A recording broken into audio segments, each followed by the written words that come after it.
नमस्कार. तुमच्या सर्वांचे माझ्या चॅनलमध्ये खूप खूप मनापासून स्वागत आहे. आज आहे आषाढी एकादशी.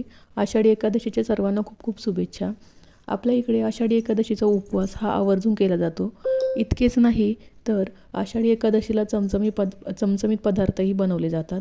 पण आपण आषाढी एकादशीचा उपवास का करतो यामागे एक आख्यायिका आहे, ती आपण या व्हिडिओमध्ये बघणार आहोत. चला तर मग व्हिडिओला सुरुवात करूया. प्रत्येक महिन्यात शुक्ल पक्षात एक आणि कृष्ण पक्षात एक अशा 24 एकादशी येतात. जर अधिक मास आला तर अजून 2 एकादशी त्यामध्ये ॲड होतात. पण त्यापैकी आषाढी एकादशी आणि कार्तिकी एकादशी यांना विशेष असे अनन्यसाधारण महत्त्व आहे. कारण आषाढी एकादशीला म्हणजेच देवशयनी एकादशीला भगवान विष्णू हे झोपतात आणि कार्तिकी एकादशी म्हणजेच प्रबोधिनी एकादशी या दिवशी भगवान विष्णू झोपेतनं उठतात. तर ह्या 2 एकादशीला खूप महत्त्व आहे. पण एकादशीचा उपवास आपण का करतो त्यामागे एक आख्यायिका आहे, ती आपण बघूयात. त्या अगोदर आपण एकादशीचं महत्त्व बघूयात.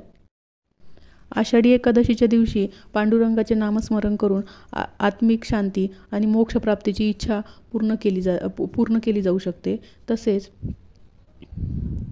आषाढ महिन्यातील एकादशीला फार पवित्र मानण्यात येते. म्हणून या दिवशी या एकादशीला महाएकादशी असे देखील म्हणतात. या महिन्यात अत्यंत आनंदाचा हा दिवस असतो.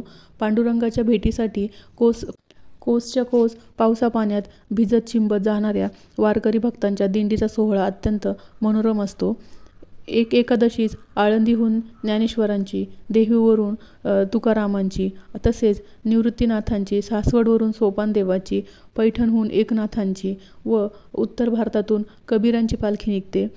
महाराष्ट्रातून 3 लाखापेक्षा अधिक वारकऱ्यांची चंद्रभागेच्या काठी जत्रा भरते. सर्व जाती जमातीच्या भक्तिप्रेमाच्या जोरावर परमेश्वरांचा मार्ग मोकळा करून देणारा व परमार्थाच्या प्रांतात लोकशाहीचे रूप विकसित करून देणारा वारकरी संप्रदाय म्हणजे विकसित वैष्णव धर्मच होय.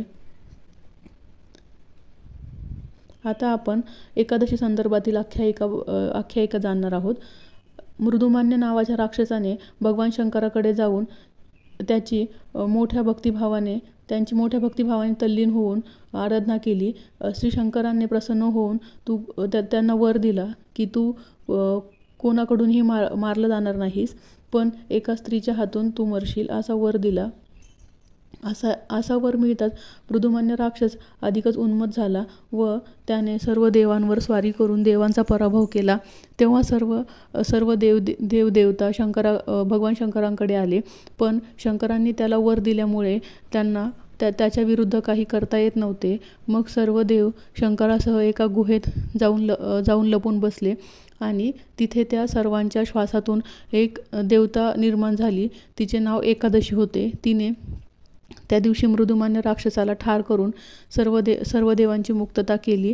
त्या दिवशी पाऊस पडत होता, त्यामुळे सर्व देवांना स्नान घडले. तसेच सर्वजण गुहेत लपून बसल्यामुळे त्यांना उपवासही घडला. त्या दिवसापासून एकादशीचे व्रत म्हणून उपवास करण्याची प्रघात पडला आहे. तर तुम्हाला ही माहिती कशी वाटली कमेंटमध्ये नक्की सांगा आणि लाईक, शेअर, सबस्क्राईब करायला विसरू नका. पुन्हा भेटूया एका नवीन व्हिडिओद्वारे एका नवीन माहितीसह. धन्यवाद.